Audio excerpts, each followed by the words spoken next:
All right, we might make a start. I'm sure a few more people will pop in as we get going. First of all, thank you so much for joining us today for our third round of curriculum conversations. I'd like to begin by acknowledging that I'm hosting this meeting from the lands of the Wurundjeri Woiwurrung people of the Eastern Kulin Nation, and I'd just like to take a moment to pay my respects to their elders, both past and present, and acknowledge their continuing connection to land, water, and community, and also extend that acknowledgement to the various lands you're joining us from today. Feel free to pop those in the comments.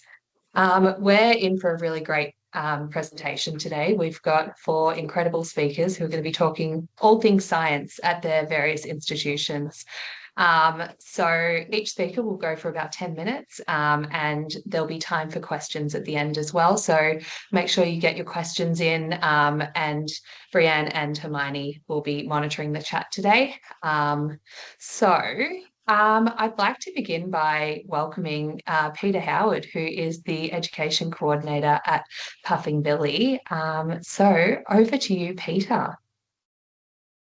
Hello, everyone. Let me get this sharing for you all. Perfect. All right. How's that look? Fantastic. Right. All right. Well, hello, everyone. As we said, my name is Peter. I am the Education Coordinator out at Puffing Billy Railway in the beautiful Dandenong Ranges down here in Victoria. Again, I just want to reiterate that I am coming from the lands also of the Wurundjeri people. And here at Puffing Billy Railway, we actually also move through the lands of the Bunurong people as well. So I want to acknowledge them and pay my respects to their elders past, present and emerging. And I did just want to show you all this amazing piece of art that was created by local Wurundjeri woman Mandy Nicholson for our reconciliation action plan here at Puffing Billy Railway. So we are able to utilise this beautiful piece of artwork across our education programs. So just wanted to show you all that. So a bit of context to start with for those people that might not know. Who is Puffing Billy Railway? Well, we are a heritage steam railway. We turn 125 years old in December this year. On the 18th of December, if that's anyone's birthday, you get to share it with Puffing Billy. But yeah, we opened in the year 1900. We're a not-for-profit tourist attraction, and in fact, the second largest international tourist attraction in Victoria, behind the Penguin Parade at Phillip Island. And we do have over 350 volunteers. So not only does every ticket we sell, that money go back into creating this amazing experience and actually keeping these heritage trains alive, but we are really lucky to be supported by these volunteers. And in fact, our education program is supported by quite a few education volunteers as well, who are amazing at creating memorable experiences for our visitors, young and old. So a little bit more context, where are we, in case you're wondering? We are in the temperate rainforest of the Dandenong Ranges, about 60 minutes drive from Melbourne. But lucky for our schools, you can also catch the metro train out to our Belgrave station as well, which makes it a bit easier for the southeast sort of cohort of schools that we have in Victoria. A little bit harder for the northwestern education providers to get out here, but we do get groups from the northern part of Melbourne as well, but very easy for that southeast region. So what do we do? Just to give you guys a little touch point of our experiences, we do all of these at the moment, everything from our first class, our premium dining. I'm coming to you from the Lakeside Visitor Centre right now, which is a $20 million building built out here at Lakeside to house our visitors and our education programs. We run Dog Express trains on Sundays. We have a Thomas event. We have a light event in June, July school holidays.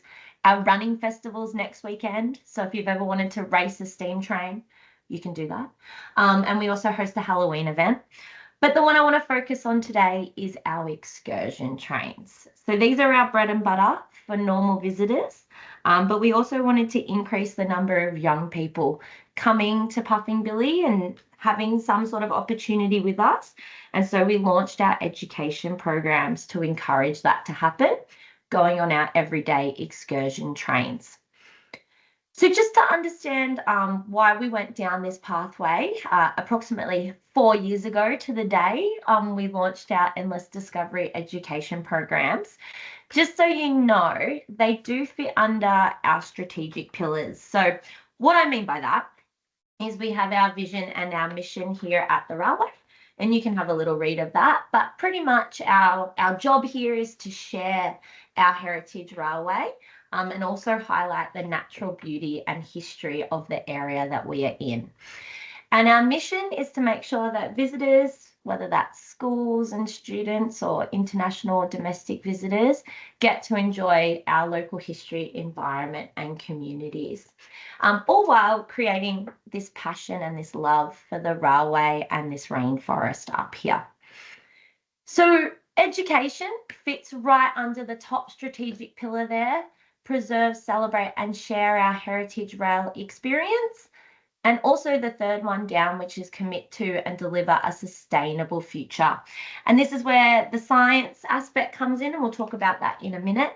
But most of our school programs get students to think about how a heritage coal-fired steam train can be sustainable in the future moving forward. And it's a great conversation to have with our young people, and actually helps us to look into the future as well. So as I said, we created these education programs 4 years ago. Our priorities for the program were these, which was to increase domestic visitation. Some of you may have tried to get tickets for Puffing Billy, and you might realise we're sold out for about 4 months in advance. That's predominantly international visitors. We are lucky enough to hold some tickets back for school groups, but also we wanted to increase locals coming along, whether that's from Victoria or elsewhere, especially in a post-COVID world. We all know what COVID looked like, and there wasn't much international visitation. We wanted to focus on highlighting career pathways from our education programs, so really encouraging young people to come back to the railway. A lot of the industry here is disappearing, a bit like watchmaking. A lot of the skills we have here are going to go with this generation if we don't get young people in. So the reason we developed the education programs was to start getting young people to realise these industries existed. We wanted guided and self-guided options. We had self-guided in the past, but guided is the one that we're about to talk about. And we wanted to incorporate heavily STEAM into our curriculum link resources. So science, technology, engineering, art and maths. And we wanted these resources to be able to be used on site or online to make sure that we had a larger reach across Australia as well.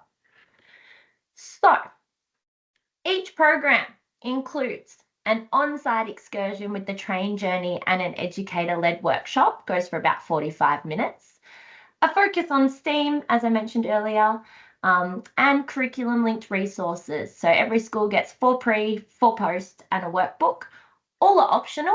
It just means teachers can make an entire unit of work out of our excursion.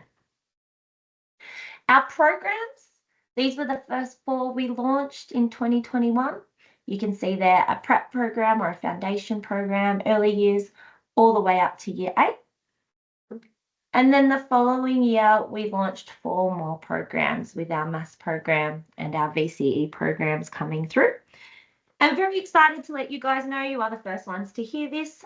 We will be launching a new program next year called Tracks of Survival, which is a biodiversity and conservation program aimed at year 7, year 8, so geography and science, which is super exciting. So how do we incorporate science into our programs? That's why we're all here. Across all of our programs, we obviously have a heavy focus on science understanding and science inquiry skills in our primary programs. So we're looking at inventions. In particular, we're looking at scientific inventions like the steam train. We're surrounded by living and non-living and the survival of living things in the rainforest. From a chemical sciences point of view in primary, we're looking at conversions of water to steam and like I mentioned earlier, coal as a renewable or non-renewable resource as it is. And physical sciences, we're looking at forces and motion, push and pull, electric circuits. With the inquiry skills, this is more throughout our pre and post visit resources where students undertake experiments and they have a chance to reflect on their learning and speak to sustainability and make predictions and investigations. As we move into the secondary program as well, again, a focus on science understanding with sustainability and technological advances, but we also look at different forms of energy and electric circuits. And again, those science inquiry skills through sharing their ideas in the pre and post visit resources. So to finish off, I just wanted to focus on one of our main science programs, which is our Year 5-6 Steaming STEM program, one of the first programs we developed here. This is just a little highlight of some of the itineraries and curriculum links, but you'll see there that the program focuses on observation and classification skills. Students sort of use these to look at the different energy sources used by the railway over time, and they get an understanding of the tools and materials and engineering systems that we have been required to use over these years, and then link that to the historical significance of the railway and what it could look like moving forward. So a really big focus on scientific discoveries and inventions, and then a big focus on generating electricity, electrical circuits, and enabling this energy to be transferred and transformed. So this program I actually ran today, so it's fresh in my mind, but the learning outcome is that students will understand the importance of science, technology, engineering, art and maths at the railway, and understand how design theory is used to develop, design and utilise sustainable technology for the future. So pretty much students are coming along and they're having a look at different energy sources. We're talking about sustainability and the environmental impact of these energy sources on the area. And we're getting them to identify examples of steam around the railway, all while working in teams to actually create a little prototype. So just to break it down for you guys so it makes a little bit more sense when you're not in it with me at the moment, students come on site and they get greeted at an introduction at our Belgrave railway station. And when they get off the train at that brand new visitor centre, we get them into groups and they work on building a prototype of a little electric signal tower like they would have seen along the railway. So we investigate electricity using electric circuits, and then from there we discuss various energy sources and what we could use around the railway that would be more sustainable for the future. So this links really closely with their pre and post visit resources. They have a big focus on science in this particular program. And their biodiversity challenge is identifying a range of species found in their school habitat. And then obviously the power of steam is looking at operating a steam engine and creating their own energy experiment back at school. And then the third one there, what's the source, is actually doing an energy audit of the school, looking at energy sources that the school uses. So it can become a whole unit of work where they visit these ideas prior to coming. Then they actually get to work in a team to come up with some examples and ideas and use their skills to build a prototype. And then they can go back to school and use all of their observations to come up with a new concept or a new idea for the railway. So it's very exciting. Here's a few pictures I just wanted to show you guys of what it might look like when they are here at the railway. And obviously you can check out our website as well. But having students participate in this Steaming STEM program really gives them a unique and immersive experience to explore science in action, I guess, in a really authentic setting set within the beautiful Dandenong Ranges. So we're lucky that we get to talk to these things throughout all our programs, but this one in particular is really good for critically exploring scientific concepts and having a look at sustainability in the future. So there's my contact details, guys, and I'm sure it will get shared with you moving forward. But if you do have any questions about what we're doing here at the railway or how we're utilising science in other programs, please don't hesitate to reach out. And I might leave it there because I know we're a bit time constrained. So yeah, we'll have some time for questions, I think. Awesome. Thank you so much, Peter. That was fantastic. I love how you talked about sustainability in the future, and I'm so interested to hear some of the ideas that kids might have about that. Next up, we are going to be welcoming Dr. Ethel Villafrance from Science Gallery. She's the Academic Engagement Fellow there. Thanks, Ethel. Sorry, just before you start, Ethel, I'm just going to remind people that we do have an open Q&A, and because we often run out of times, I recommend people pop questions in there, and the speakers can sort of keep an eye on that and perhaps answer questions as we go along as well. Just a reminder. Thank you. Right, so my name is Ethel Villafrance and I'm from Science Gallery. I would like to begin by acknowledging that we are on the unceded lands of the Wurundjeri people of the Kulin Nation. I pay my respects to elders past and present. And at Science Gallery, we acknowledge that Aboriginal Australians are the first artists, engineers, scientists, storytellers, and artists, and educators, teachers in Australia. All right, so while Science Gallery is part of the University of Melbourne, okay, so we're one of maybe 14 galleries and museums at the university. We are also part of a global network of other science galleries, which started out in Trinity College in London. We're all attached to a university.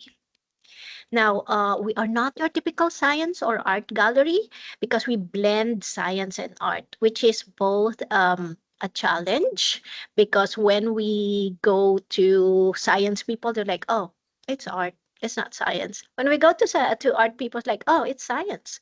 So that's part of the challenge of my work. I'll tell you a little bit more about that work. We also are not your typical science, gallery or museum because we don't have a collection. And even our curatorial process is very different. We crowdsource from across the globe works that will go into the exhibition. And we don't just accept application from artists. We've had a secondary school student who never exhibited be part of one of our exhibitions before. So our target audience is from secondary school students 15 to 28 years old. Okay. And so while we do have a very strong learning experience program for secondary school students, that's not what I'm going to talk to you about because, and they do have all these, fantastic modules. We at academic engagement, which is part of my work, we don't get to offer that because we primarily cater only as academic engagement.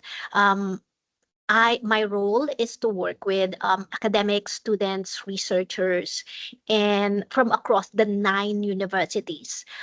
So I design, co-design, deliver, and co-deliver unique and transformative learning opportunities that align with what the students are learning in their classroom. Okay, so I use the resources of Science Gallery for these learning opportunities. And it's not limited to the exhibitions. It also sometimes include the building, the loading dock, our colleagues. So it really is a matter of sitting down with the academics and finding out what's your learning objective. What do you want your students to get out of their visit to Science Gallery or through their academic engagement? So to a large degree, we bespoke each of the engagement is never the same for Science Gallery academic engagement. But we do have a set of 4 pre-designed modules. 2 of them are related, aligned with the exhibition, another 2 are separate from the exhibition. And then we have the bespoke module. It's blue skies. What do they want? And then I work with them on meeting those learning objectives. I'll talk to you about some of them. For example, we have our typical facilitated exhibition experience. So I sit down with the academics. I found out, okay, when they visit, what's their topic? What are they learning the week of their visit? And then we select, okay, most of the time, the selection of the work is, left up to us, but we ask them what are the topic that they are the themes or topic they are going to be studying the week of their visit, and what are some prompts, like give us 5 prompts to help us understand, because we don't know the content of the class. But through those conversations and what they provide us, we will select specific works from the exhibition and uh, use them to align with the topic in the class. So for example, we had third year medicine students, and this was their visit to a previous exhibition called Not Natural. They were there to practice their visual observation skills and collaboration. So it involved exploring the exhibition in small groups and, talking amongst themselves with, analyzing the work, observing it, analyzing it, and then a small presentation at the end. Specifically, the students were asked to think about the core messages of the pieces, how effective the artistic or science representation was, because although these are artworks, they are they tend to focus on science communication, science concept, um, and things like that. So students were asked, how does this represent or misrepresent science concept? Okay, and then how would their experience as a medical professional influence their perception of the work?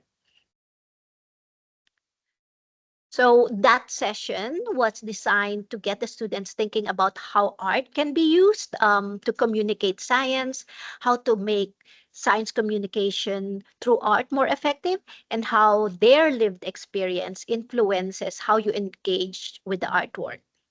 So another module is Science Gallery Request. This is similar to the facilitated learning experience, except they are not exploring the exhibition as students. They are exploring the exhibition as one of the 7 characters.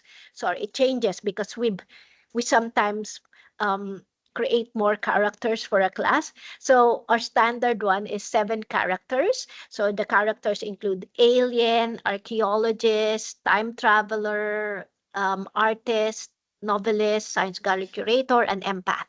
So for example, so we still ask what is their topic, and you can see from the slide that's highlighted there. It's focused on the theme and it's provided by the academic. So again, in advance, we will talk to the academic. We'll ask them, okay, what's the topic? Give us a little brief about the topic of that week, and then give us a few prompts. What do you want your students to be thinking about when they visit us? So for one example was this sustainability and behavioral change subject, that their topic was sense of power. What does power mean? Okay, and this was they visited during our last exhibition on uh, sci-fi. So we focus on specific works that were all about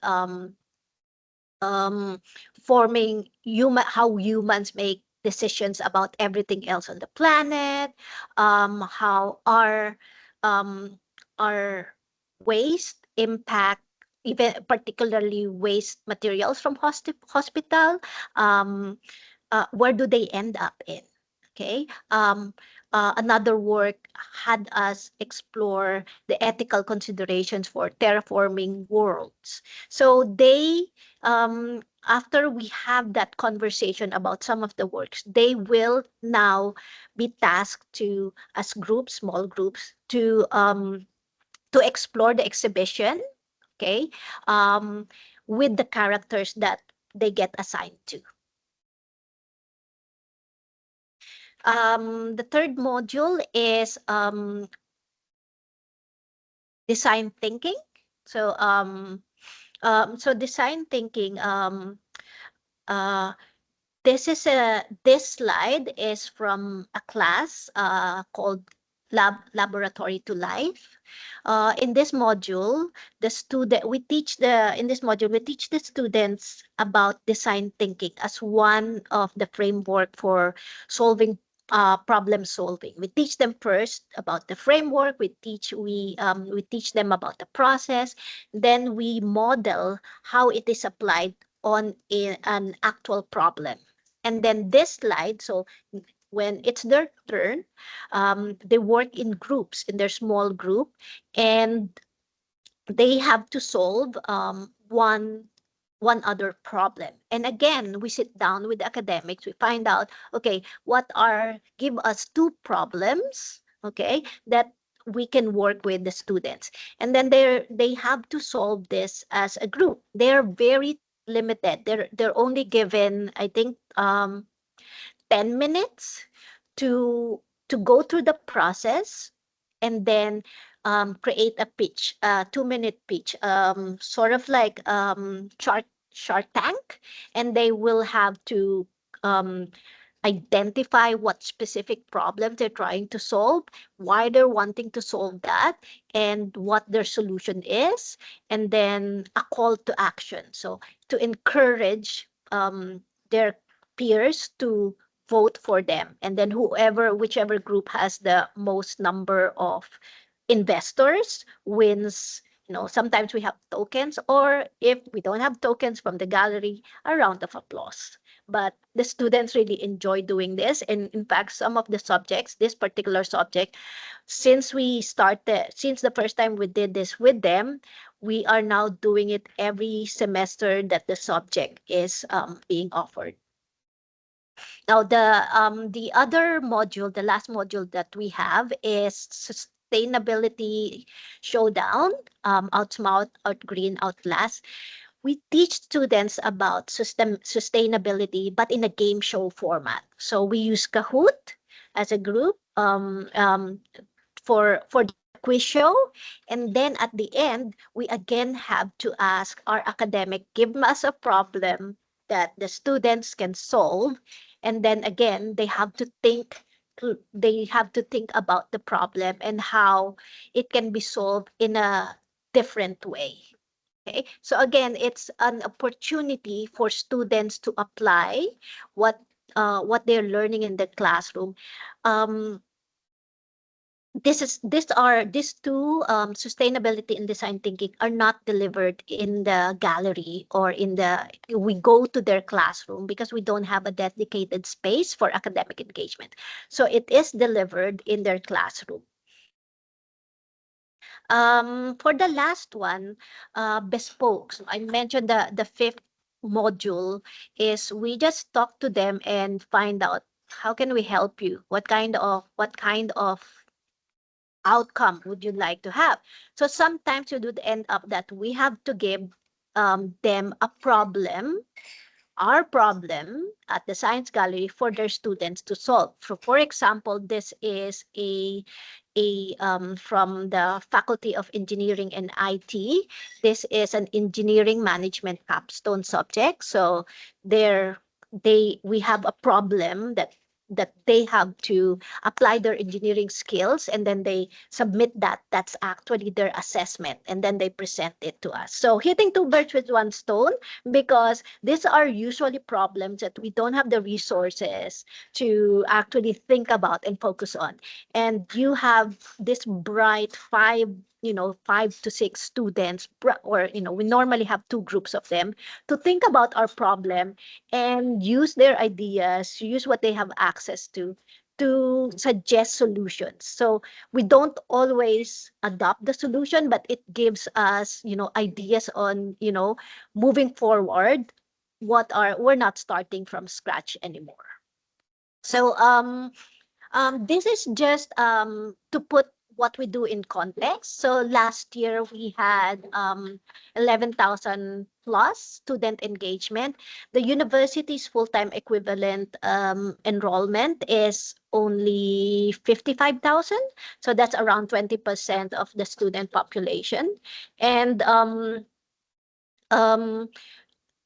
what we found, so we run a research study on the impact on the student experience when they engage with Science Gallery, academic engagement. One of the things that that has been highlighted for us, which was surprising, was that for tertiary students, they find that engaging with us, participating in activities with us, help them feel like they belong, or with their well-being. And that's significant because there are studies that indicate that globally tertiary students, or college students, find that they are disconnected from their university and peers in the university, their communities. So I leave it at that. This is my my contact details. Thank you. Thank you so much, Ethel. That is so fascinating. I love the idea of bespoke programming, and I think it works so well with that tertiary audience. Next up, I'd like to welcome Anna Luhrmann. She is a STEM education producer at Scienceworks.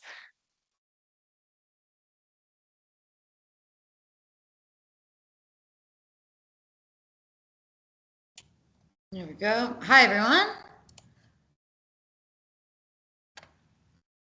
All right, so thank you, everyone. It's been really interesting hearing all about this. I only moved to Australia a year and a half ago, so I'm still really learning about all of the educational institutions across the country. So this is fascinating. Thank you. So I'm here at Scienceworks. Scienceworks is part of Museums Victoria. So we also have Melbourne Museum, which is our headquarters. They're in the city, and the Immigration Museum, which is by Flinders Street.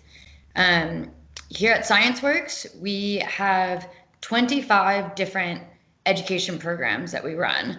Oh my goodness, I completely skipped over my acknowledgement.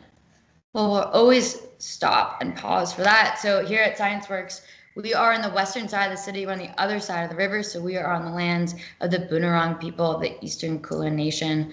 And as some of the other presenters talked about, I think it's really, really fitting and frames our programs really well when we start with an acknowledgement of country in all of our programs, because they were the first scientists and engineers here. So no matter what program we're talking about, whether it's lightning in the lightning theater, we talk about acknowledging weather and the impacts that would have had thousands of years ago, or engineering and going through the inquiry design process.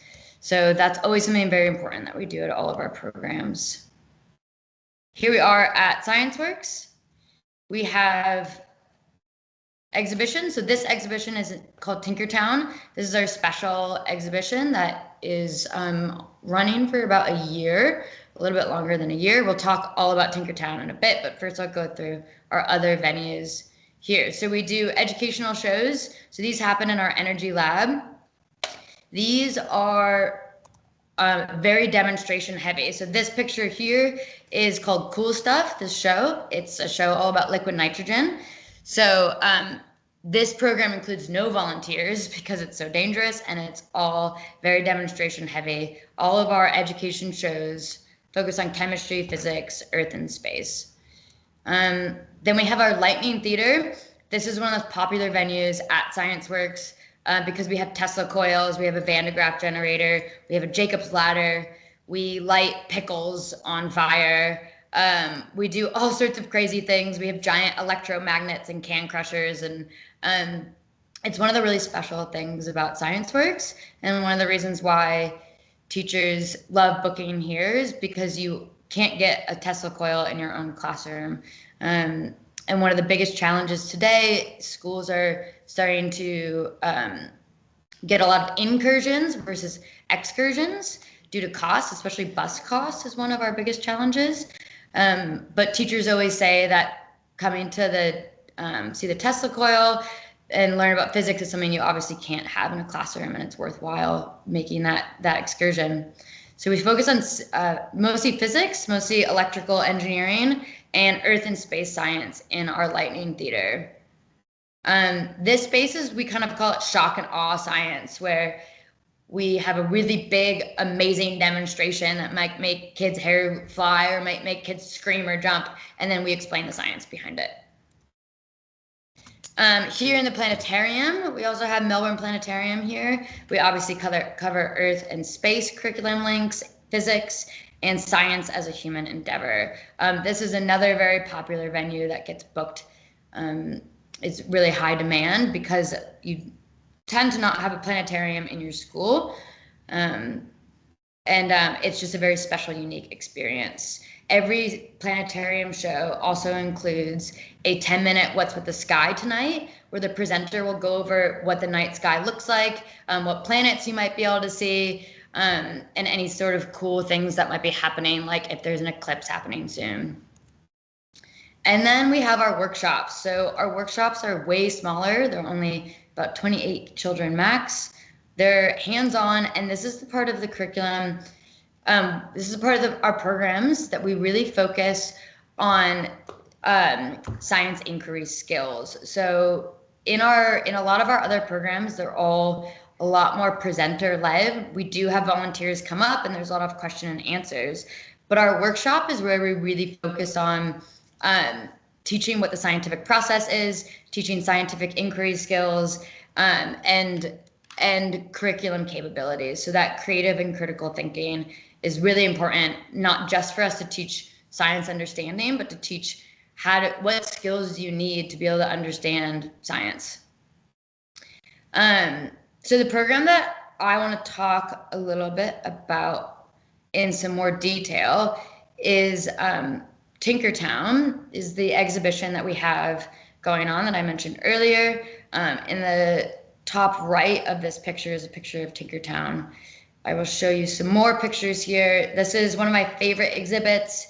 It's only on for a year, but I love it because it's so hands-on and tons of loose parts and manipulatables, and the students are really encouraged to go through the design process. So we have a few different museum collection items of all different types of inventions. You can see in the picture on the right and the picture on the left, tons of different building supplies to build and different building challenges listed throughout the museum.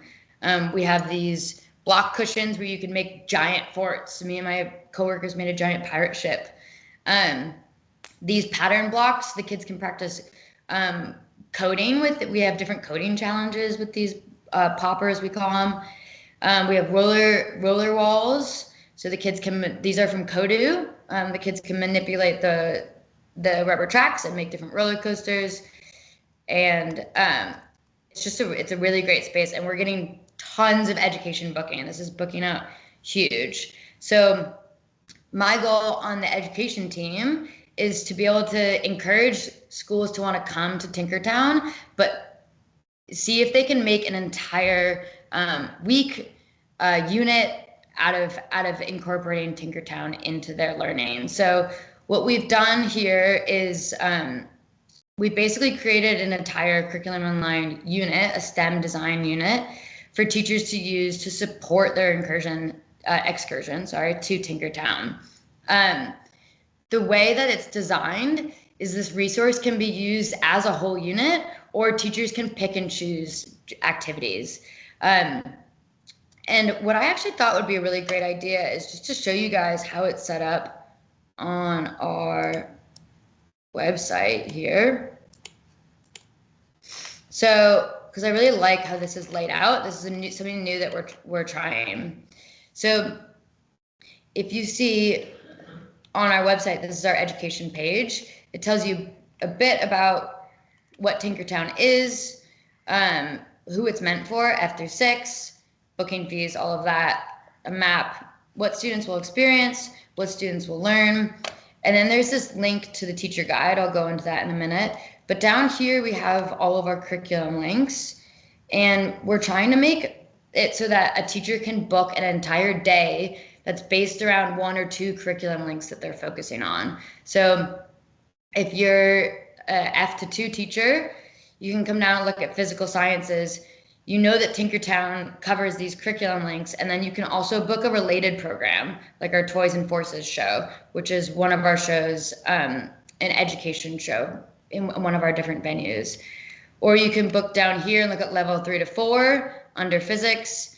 If you're studying forces, you can also book roller coaster engineers. So it's a workshop that's hands-on, and the two just pair really nicely together. So we're trying to kind of encourage packages. There's more down here for digital technologies. We have 2 other workshops, a robots and coding and a rainbow shadows and light. So when teachers are booking, we have our bookings team kind of help guide them through what a great day at Scienceworks would be based on what the curriculum is that they're trying to hit, if that's their goal. Some teachers just like to come and have a good time. We've been kind of doing a lot of teacher evaluations and asking teachers what the main priority of booking their excursions are, since teachers are booking less excursions than they used to. And I'm sure a lot of you know who are here in Victoria, we have Victoria 2.0 curriculum is coming out. It's been out for a bit, but it has to be enforced 2026. So we've been doing a lot of work this past year to make sure that all of our programs are curriculum aligned. But one of the fascinating things that we've found in some of the studies that we've done and data that we've collected from teachers is some teachers are coming to Scienceworks and they have to book certain programs that are curriculum aligned in order to get approval to come to the program. But a lot of times you talk to teachers and they just say, this just looked like a really fun program and a really great way to get my kids involved in science. And that always is something that I try to hold really dear to my heart when I'm thinking about science programming in a space like Scienceworks is, yes, my job is to teach the curriculum, and I will be over the moon if a student walks out of my lightning theater show understanding how alternating current is made with magnets using generators. But really, what I want them to walk out with is just being like, wow, that was amazing. I learned some things, but I just got to see lightning in there. I just got to see a pickle light on fire and glow up a different color. And that they have an interest sparked in science, and that they can take that spark and bring it back to their classrooms. So we kind of walk this line in informal education here at Scienceworks, where we want students to learn, we want to follow the curriculum, and I really want them to walk away just feeling inspired and excited, so they can go back to their classroom and keep the learning and have some passion and some fire for that learning. So I'll go into, this is a teacher guide for Tinkertown that we produced this year. So the goal of this is that when a teacher books Tinkertown, they might book it with an accompanying program, like I showed you, Toys and Forces on here. If you look, let me just make this bigger. So for F through 2, we have our 2 physics standards are the way objects move depends on a variety of factors, including their size, shape, and material, and pushes and pulls obviously is a huge one. So 2 of our biggest programs that get booked together is Tinkertown, where they can play and build and experiment with how objects moved by building using different size wheels or different weights. And then Toys and Forces is all about the forces that make toys fun. So if they book those 2 together, and then the goal is that they are using this teacher guide in their classroom to help supplement pre and post and during the excursion. So these are all the links, curriculum links. Tinkertown has tons in it. So all of these curriculum links kind of cover everything that's possible within Tinkertown and within this education resource. But again, teachers can pick and choose what they're working on and what's right for them. So this is kind of, if you're going to use this as an entire resource, obviously grade level makes a big difference for teachers too. So the way this is designed is the whole resource is built as a design process. So in the pre-visit, a teacher would go through the identify stage, the research stage, the design stage. When they're visiting Tinkertown and exploring, they do prototypes and tests, and then their post-visit is going through a create and collaborate stage. So kind of a whole unit is built around the design process.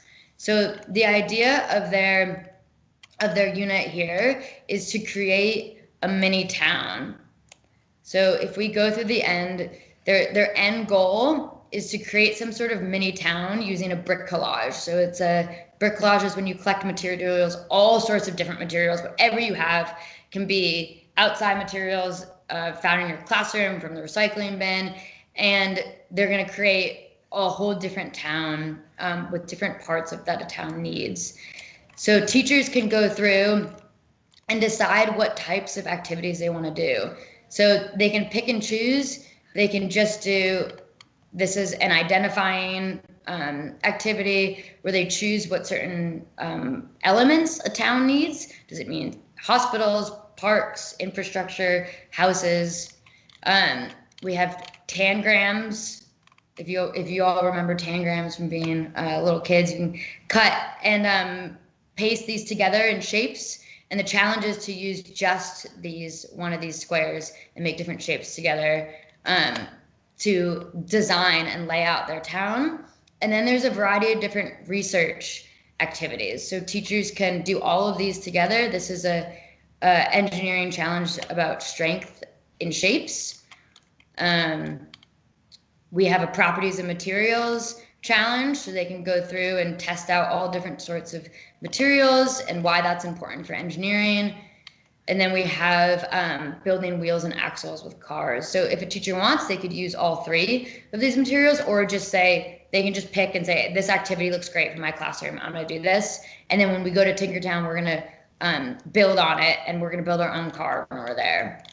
So there's instructions for all of these. And then this is when they design their own Tinkertown. So this is all supposed to be done before, again, all optional. And then when they're in Tinkertown, they do all this research. So they go around and look at all the inventions that are there from our collection items. They have a scavenger hunt. And then there's different engineering challenges they can do at each place. So this is the town round is a certain section of Tinkertown. They can use the cubbies to build different types of structures. This is at our neighborhood ring where we have our roller coaster walls. And then at the workshop, all these different building challenges that they can do that can support their learning. And then post-visit, this is when they go back to their classroom and then they create their own prototypes for making their own Tinkertown. So it was a really big project, and the idea is that it's a choose your own adventure for all teachers. They can do the whole thing as a unit. They could pick one thing, or they don't even have to go to Scienceworks. They could use this, and it could just be their own STEM design unit, and it's free on our program. Sorry, on our website. Fantastic, Anne. That is so exciting. I really like the what is in the night sky idea. That's really cool. All right, on to our final speaker. I'd like to introduce Stephanie Massara. She's the Learning and Engagement Officer at Scitech. Unfortunately, I don't think we're going to have much time for questions after this, so I encourage everyone to reach out to our amazing speakers and all reach out to us, and we can pass on any questions you might have as well. But yeah, take it away, Steph. Thank you so much. We'll just wait for it to load. Okay, so my name is Stephanie Massara. I am a Learning Engagement Officer here at Scitech. I started my education career in wildlife education, actually, all the way back in 2010. From there, I went on and got a Bachelor of Science. I'm also a qualified primary teacher. I've been working at Scitech for 8 years now. In that time, I've been wearing all sorts of hats. I've run school excursions, programs, developed and delivering shows in the planetarium as well. But for the past 4 years, I've been working specifically in professional learning. So I develop classroom resources, I work with students and teachers in the classroom, and also deliver professional learning in digital technologies for teachers in metro and regional areas in WA. But for those who don't know about Scitech, we are in Perth, WA on Wajak Noongar Budja. We're a not-for-profit organisation and registered charity. We do receive funding from the state government, but we're not a government organisation. Scitech originally opened in 1988 with a very clear purpose, and that was to get every Western Australian interested in and excited about STEM. I wanted to talk a little bit about why we do that. So why do we work to achieve that purpose? And for us at Scitech, and I'm sure for all of you guys as well, there's a whole range of reasons, but one of those for us is about increasing our audience's science capital. Now, our science capital is a collection of science-related knowledge and attitudes that we're all accumulating throughout our lives. So we tend to think of it a bit like a backpack. Well, what exactly do we put in our backpacks? All sorts of things. People are engaging with science in formal settings like schools and universities, but also plenty of engagement in informal settings like museums and science centres. So it's the accumulation of these experiences that contribute to your science capital. Now, increasing your science capital doesn't just improve your science knowledge and skills, but also just your capacity for life and work in general. If you think about things like critical thinking, problem solving, all those sorts of things come about through increasing that science capital. So in terms of what we do, how do we work to achieve that purpose? For us at Scitech, our people are at the very core of everything that we do. We have a really strong cohort of staff across all the arms of the organisation that are passionate and experts in our field. And so for us, we're all about creating those lasting engagements with STEM.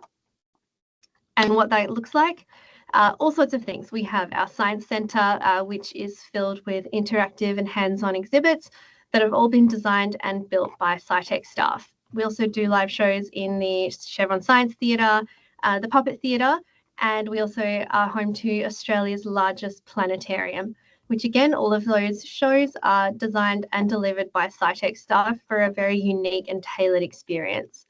We have heaps of different excursion opportunities for Western Australian students and teachers, all the way from pre-K up to tertiary level. And then for our general public activations, we do specific events like Toddler Fest or Adults Only Nights. We've done fringe shows and also lately been having a stronger focus on developing and running accessibility inclusion events. So we really have a lot going on just in our Science Centre. But we've also got a dedicated statewide team as well. So thanks to funding from our various corporate partners, we have a team that visit remote and regional schools across WA. That also looks like our Aboriginal education program, which prioritises really remote communities. And we're also attending plenty of major events across WA. So one coming up soon is the Perth Royal Show. We've also gone to WA Day, Mandurah Crab Fest, that sort of thing. So we're trying to get out in the community as much as we can. When we can't physically get there, we've got our digital engagement platforms as well. So this looks like lots of different podcast series, things on YouTube as well. On our website, we've got Science at Home resources, which are available to anybody for free if they want to try some different experiments and fun things to do. And then we've got Particle as well, which is an independent science media hub for young adults. Finally, there's what I do, which is professional learning. So a dedicated Learning Futures team, and we deliver really high quality PL and resources in STEM and digital technologies. I wanted to talk a little bit more about that, obviously, because that is primarily the team that I'm working in. So we support teachers across WA through the delivery of PL programs in digital technologies and maths instruction, but also developing classroom resources. And we're always asking ourselves, how do we best support teachers across WA? So I wanted to take this opportunity to talk a little bit about our approach in Learning Futures and the challenges as well that we face in our approach of delivery. So the biggest one for us is corporate partnerships. everything that we offer within our team are funded by corporate partners. We could not do what we do without their support. The challenge with that is that all of those partnership agreements are always fixed terms. So towards the end of that agreement, we are faced with the challenge of trying to convince the partners to keep giving us money, which can be really tricky, but luckily we've got some really good partners that we work with and that really believe and support what we do. Within our team, we have got very strong subject matter expertise and we tailor our professional learning. So we are all ex-teachers. We understand what teachers need and we have the means and connections to meet their needs. But the challenge with that is tailored professional learning. No two classrooms are the same and every teacher's needs are really different. They can change day to day even. So for us, we need to be reactive and flexible and ready for anything every time we walk into their classroom. Sometimes we've gone into a school expecting to have a one-on-one consultation with a teacher and that teacher was expecting us to run a lesson. And so what do? We run a lesson. And so it's just things like that, doing whatever the teachers need in the best way that we can support them. We also develop curriculum enriching resources. So the sorts of things that are designed to engage students in science and enrich the delivery of the teachers' science teaching as well. The challenge with that is making these resources accessible for remote and regional schools, both from a financial perspective, but also from a physical perspective. Some of our schools are hundreds, if not thousands of kilometres away, and it can be really hard to physically get our resources and get us out to them, but we do what we can to make it work. So for us, we have the flexibility to deliver and develop programs and resources that enrich the curriculum, but without necessarily being buckled down by the curriculum. Within our team, we believe that an engaging STEM experience should allow students to fail fast and fail often. That helps them to see that failure is an opportunity to learn. So we're always encouraging teachers and modelling for them as well exactly what that can look like. Get your students to fail so they get used to the feeling, but then learn how they can build on that from there. We're also strong believers in developing students' problem-solving skills by putting the work back on them. Teachers have enough work to do already, so we help teachers and encourage them to answer student questions with a question, not an answer. This helps to develop students' problem-solving and critical thinking, and we know that problem-solving skills are developed through facilitation, not through explicit teaching. And finally, we're very strong believers that learning resources should be integrated and hands-on, giving students the opportunity to follow their own curiosities and tackle real-world issues. And so with that, I want to talk about one of the programs that I coordinate, which is called the DIY Science Kits. Now, these are currently funded by Rio Tinto. They are hireable science kits that are available to registered WA schools. The kits are designed to enrich curriculum-aligned science teaching, giving teachers something physical and practical to expose them to different ways of teaching. Science primarily, but there is also opportunity for integration with other areas of STEM. So it makes those engaging science content accessible to everybody in WA. As long as you're a registered WA school, you have access to these resources. And we are especially proud of the reach that we have with the remote and regional schools. Now, in the last 4 years alone, DIY kits have helped Scitech reach 1,000 students across 900 classrooms, which is a huge, huge number for us to be very proud of. In the last financial year, we recorded roughly 500 teacher engagements and about 23,000 primary student engagements. So a huge amount of reach, and from only 121 kits hired by 62 schools across WA. So what we find is that the kits are hired multiple terms in a row because there are kits for different learning areas for each of the 4 science understanding strands. So the same school will keep hiring again and again and again because of how valuable the resources are for them. Now, of the 62 hiring schools last financial year, a whopping 75% of them were low ICSEA, which is that socioeconomical disadvantage. So again, that's a number that we are very, very proud of. These resources play a hugely vital role in Scitech's overall purpose, and we do rely very heavily on funding from our corporate partners to do that. without the DIY kits, our reach across WA would be a lot more limited to how often our statewide teams can get out to schools, which at the moment is once every 3 years. So each school gets visited, but once every 3 years. And aside from that, it's only schools that can then come directly to Scitech. So by having the DIY kits, we're just helping to expand our reach, get this engaging science content out there even further. Now, in terms of what's next, here in WA, we have the SCASA science curriculum, which is based very heavily off the Australian curriculum. And similar to what Anna was just talking about, is the new curriculum is being rolled out for 2026. So at the moment we have access to it. It will start from next year being implemented in schools. And so for the rest of this year, my team are going to be very busy working to update our programs and resources. From what we've seen though, the new curriculum, the V9 science curriculum, very strongly supports our ethos of that integrated and hands-on sort of learning experiences. So that's really good. That's lucky for us.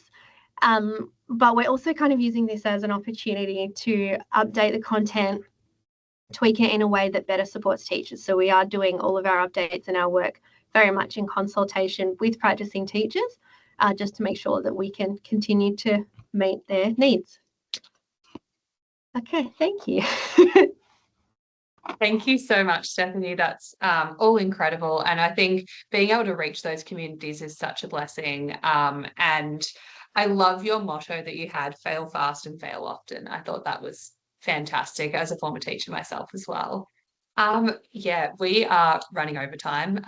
Not surprising. We had so much amazing content to share today. So I will encourage you all to reach out to either us or the presenters today and ask your questions, because I know I have so many burning questions I wish I could ask right now. But I will be introducing Brianne, our president now, who has a little update for us about the AGM. Thank you so much, Erin. And I just want to stop and pause and say we held 3 amazing curriculum conversations this year. Thank you to Hermione, who held one on history. We also had one on art, and then now a wonderful one on science as well. So, so wonderful to see so many people taking advantage of those different webinars we've been able to have this year. For our AGM, that's coming up on the 27th of November from 4:30 to 5:30, and keep an eye out on your inbox for an invitation for that particular AGM, because I think that we'll have a wonderful time looking backwards at the year that we've had, but also forward to 2026. So keep an eye out for that. And as Erin said, please reach out to us, please reach out to our presenters and ask any questions you have after a fabulous webinar this afternoon. But otherwise, racing towards the school holidays, everyone stay safe and hope you have a great rest over the next holiday break. Thank you.